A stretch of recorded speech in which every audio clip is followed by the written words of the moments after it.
work in terms of grassroots and the importance of grassroots.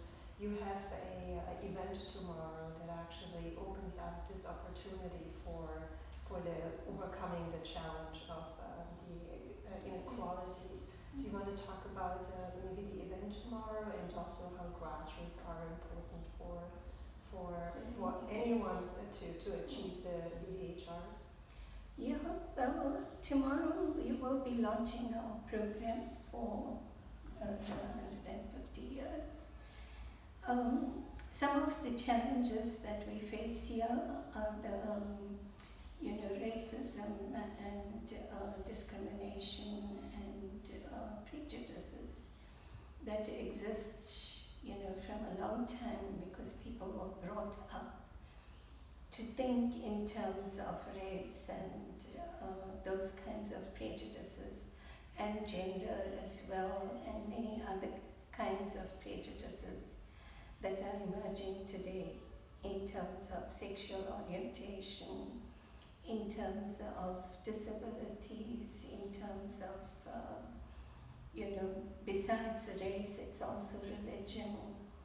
So all those issues we are going to talk about, and we are going to try to put together a plan whereby not just the Gandhi Development Trust and Phoenix Settlement Trust, but in partnership with the whole network of organizations, we will try to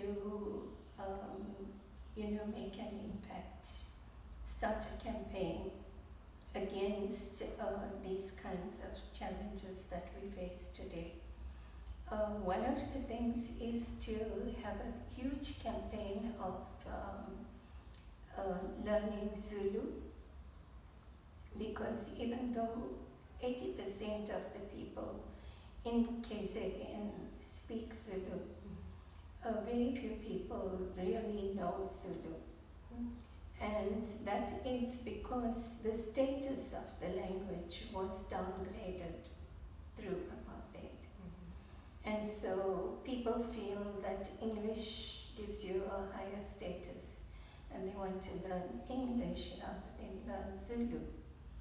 And what we are saying is that you go to any other country, the language that is spoken by the majority is the language you have to learn if you go to that country.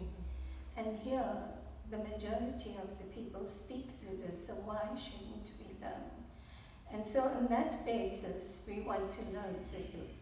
The second point we make is that Ubuntu is a word that came from Zulu language.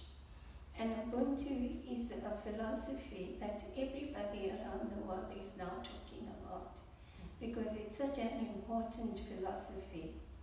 And if a language has a word that depicts that kind of philosophy, how good that language must be, how great that language must be. So if we want to really, improve the status of Zulu, this is something that we have to explore. What are the philosophies that exist behind the words?